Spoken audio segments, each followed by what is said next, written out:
그래서 지금 우리가 정신을 바짝 차려야 되는데 그 방통위의 김홍일 위원장 오늘 아침에 탄핵 소추안이 국회에서 보고되기 전에 이제 뭐 기습적으로 기습적으로 그죠? 네. 근데 윤 대통령은 바로 사표 수리했고 이렇게 빨라 이 사람은. 그러니까요. 이런 게 벌써 몇 번째입니까 이게?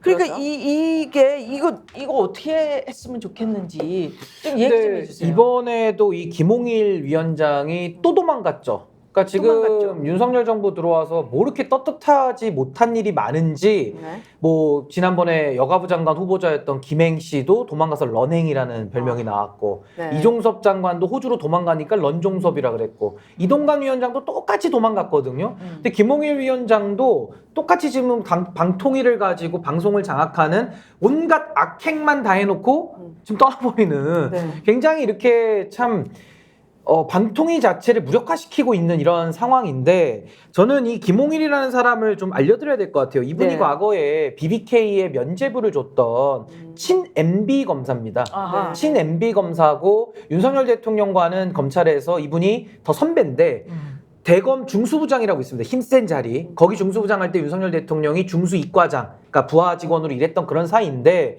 지금 윤석열 대통령이 되고 나서는 이제 거꾸로 바뀌어서 김홍일 씨를 내려다가 처음에 권익위원장을 시켰어요. 네. 그 이상한 해석했던 맞아. 권익이 있죠. 아. 명품백에 거기 대해서. 안관두고 여기로 또 왔잖아. 거기서 이제 갑자기 방통위로 왔는데 방통위원장 임기가 3년입니다. 근데 3년을 채 지키지도 못했을 뿐만 아니라 위법한 상태에서 방통위가 2인 체제로 위법하게 구성된 상태에서 위법한 방송 장악 요것만 하다가 탄핵을 모면하기 위해서 떳떳하지 못하게 지금 도망가고 있는 거거든요. 그래서 저는 윤석열 정부가 이런 식으로 국정 운영을 비겁하게 할 것이라면은 저는 이제 김홍일 도망갔으니까 책임 못 묻잖아요. 그 책임을 이제 윤석열 대통령에게 물어야 된다. 저 그렇게 생각합니다. 그래요?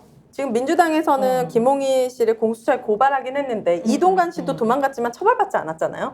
저는 이것도 이 꼼수도 노린 것 같아요. 내가 이렇게 하고 도망가도 특별히 크게 처벌받지 않으니까 아주 좀 창피하고 수치스러우면 어때? 나는 권력을 얻고 돈을 버는데. 그리고 또 한 자리 아니, 어디 또 갈 뒤에 걸 그럼 기대하는 거예요. 또. 대통령이 있는데 무슨 창피하고 그래요. 그래서 이런 네. 사람들을 제대로 처벌하지 않는 죄 처벌해야 돼. 아니 처벌해야 된다 그러면 대통령이 나서서 벌써 이거를 사표 수리를 하면 안 되는 건데 이미 오늘 아침에 뭐 9시에 만약에 출근해가지고 사표를 냈다. 그럼 9시 30분 정도에 그냥 사표 수리를 해버린 거 아니에요. 이거는 너네들 봐라. 암만 뭐라 그래도 우리 이렇게 뭉쳐서 간다 이거 아니에요? 요즘은 버꾸라지라는 말도 좀 너무 흔해 빠져가지고 네. 쓰기도 좀 민망해요. 그럼 뭐라고 할까요? 사악하잖아요. 네. 버꾸라지는 법을 피해가서 자기가 요리조리 살펴서 산다는 건데 방송통신위원장이 탄핵이 당한 사유가 있잖아요. 이 사람은 정치적 사유인데 당연히 정치적 사유로 탄핵을 하는 거죠. 기관장은 정치적 사유로 탄핵을 할 수 있는 거 아니에요. 네. 그러면은 그렇게 됐을 때 대통령이 바로 받아버린다는 거는 결국 방송통신위원회가 기능을 하지 않는 몇 개월 동안 공석되는 거를 막겠다는 거 아니에요. 얼마나 이게 나쁜 짓이에요. 그렇죠. 자, 그러면 국민들한테 다시 물어봐야 되죠. 대통령이든 용산이든 지금 현재 방송 환경이 소위 말하는 레거시 미디어 네. 방송 환경이 다 장악했잖아요. 정확한 거 아니에요? 네. 그럼요. 이게 지금 좌파들이 지금 준동하고 사형 언론 이야기하죠. 그 말이 되냐요? 그러면 저도 노조했고 기자협회 소속이었고 저는 이제 기자 생활할 때 비서실에서도 근무를 한 적이 있는데 네. 그 언론사의 색깔을 누가 정하는 거예요? 노조원이 기자고 업무직 직원들 아니에요? 기자들이 정하는 거 아니에요? 네. 사조가 정하는 거 아니에요, 같이. 근데 사형 언론이라는 말이 돼요? 자기 회사를 어떤 방향으로 끌고 갈지를 구성원들이 결정하는 것이 사형 언론이다? 공영방송이. 당연히 거기 구성원들이 자기 방송을 이렇게 가자고 하는데 그럼 바깥에서 그러면 그 언론을 어떤 방향으로 갈지를 결정해 줍니까?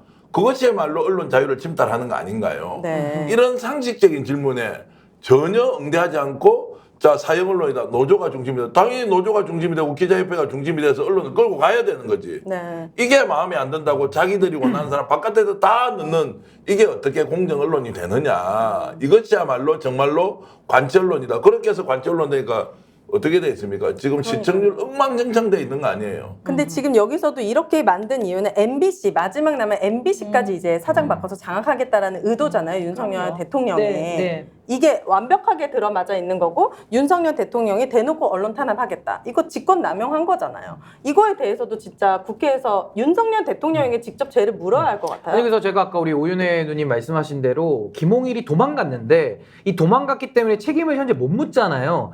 그 책임까지 다 윤석열 대통령한테 전가된다. 그래서 결국에는 윤석열 대통령에게 책임을 물어야 되는데 네. 뭐 형사적인 것도 뭐 나중에 따져봐야겠습니다만 가장 떠오르는 것은 윤석열 대통령의 정치적 사법 책임. 그게 바로 대통령에 대한 탄핵이거든요. 네. 지금 대통령 탄핵에 대한 청원이 94만 명이 넘지 않습니까? 네, 네. 지금 막 불길처럼 국민들의 여론이 번지고 있는데 저는요, 우리 헌법에 많은 분들이 헌법 관심 많으시겠습니다만은 대한민국 헌법은 민주공화국이다 이렇게 돼 있거든요. 민주공화국 헌법에 우리나라 헌법의 가장 특징이 뭐냐면은 삼권 분립입니다. 이 삼권 분립을 무너뜨리면은 민주주의의 기본이 무너지는 거거든요. 네. 근데 윤석열 대통령 한번 살펴볼까요? 과거에도 삼권 분립이면 행정부, 입법부, 사법부 세 개가 이제 견제와 균형을 이룬다는 원리인데 네. 김태우, 김관진, 김태효 이런 죄인들 다 사면해 줬거든요. 그 출마시키고 옆에 있잖아요. 청와대 취직시켰거든요. 이건 사법부의 결정을 무력화시킨 삼권 분립 위반이고 이번에 김홍일 같은 사람 도망가는 건요. 위법한 행위를 했을 때 국회가 탄핵소추권을 통해 가지고 그 공직자를 파면시키는 것이 국회의 권능입니다. 그럼. 네. 근데 지금 도망가게 하면서 윤석열 대통령이 사실상 그 도망가는 거를 방조했거든요. 도와줬거든요. 그렇기 때문에 윤석열 대통령은 국회의 탄핵소추권이라고 하는 행정부를 견제할 권한을 침해해버린 거예요. 이거 굉장히 중한 죄입니다. 그래서 저는 네. 헌법과 법률에 중대한 위반이 있을 때에는 대통령은 탄핵 사유가 되거든요. 전 이런 꼼수는 100% 이건 탄핵 사유이기 때문에 윤석열 대통령 탄핵 사유 올릴 때 이건 매우 중하게 취급될 것이다. 하지만 그렇게 대통령실은 생각합니다. 이렇게 얘기했습니다. 명백한 위법한 사항이 있지 않는 한 탄핵이라는 게 가능하다고 보지 않는다. 본인이 봤을 때는 나 위법한 거 하나 안 아 왔어. 본인이 뭐 판사고 본인이 왕입니까? 다 자기가 판단해요? 아니 아, 못한다고? 그러니까요. 어떻게 이렇게 뻔뻔한 사람이 거기에서 있는지. 명백한 위법 사유라는 것을 제가 다르게 할게요. 그 명백한 위법 사유는 없는 모양인데 포괄적으로는 위법 사유가 차고 넘친다. 차고도 아니 그렇죠. 근데요 명확한 위법 사유가 있어요. 그게 뭐냐면은 방통위법에 보면요 방통위 위원 5명은 여야가 조화롭게 구성하게 네, 돼 있어요. 합의제 합의제 기구니까. 근데 조화롭게 구성하도록 되어 있는 의무 조항인데 윤석열 대통령이 그동안 민주당이 추천한 사람들 임명을 안 해버렸거든요. 그쵸. 그러니까 당연히 방통위는 위법 상태가 지속될 수밖에 없는 거예요. 근데 위법 상태에서 최민희 씨 아니에요? 그렇죠. 네. 근데 위법 상태에서 위법한 행정을 하면 위법합니까? 적법합니까? 당연히 위법하죠. 근데 그 위법한 상태에서 이 사람들이 YTN 매각해, MBC 장악하기 위해서 이사들 선임하는 거 싹 다 위법한 행위만 해놓고, 그러니까 쉽게 말하면 사람을 막 두드러 패놓고 도망가는 거예요. 도주. 네. 그러면은 이제 이런 걸 보통 우리가 이제 뺑소니 내지는 더 중하게 처벌하거든요. 네. 그래서 저는 뭐 김홍일이 도망간 거에 대해서는 뭐 지금 직접적인 책임을 물을 수는 없지만은 그 죄과가 결국엔 윤석열 대통령에게 다 전가되는 거기 때문에 전 이 부분은 국민의 한 사람으로서 우리가 넘어가면 안 된다. 대한민국 당연하죠. 헌법을 부정하는 거예요, 제가 볼 때. 스픽스는 말하는 언론입니다. 대세는 유튜브, 그중에서 스픽스. 좋아요, 댓글, 구독, 알림 설정. 여러분이 저희를 사랑해 주시고 우리가 여러분을 사랑하는 4가지 방법입니다.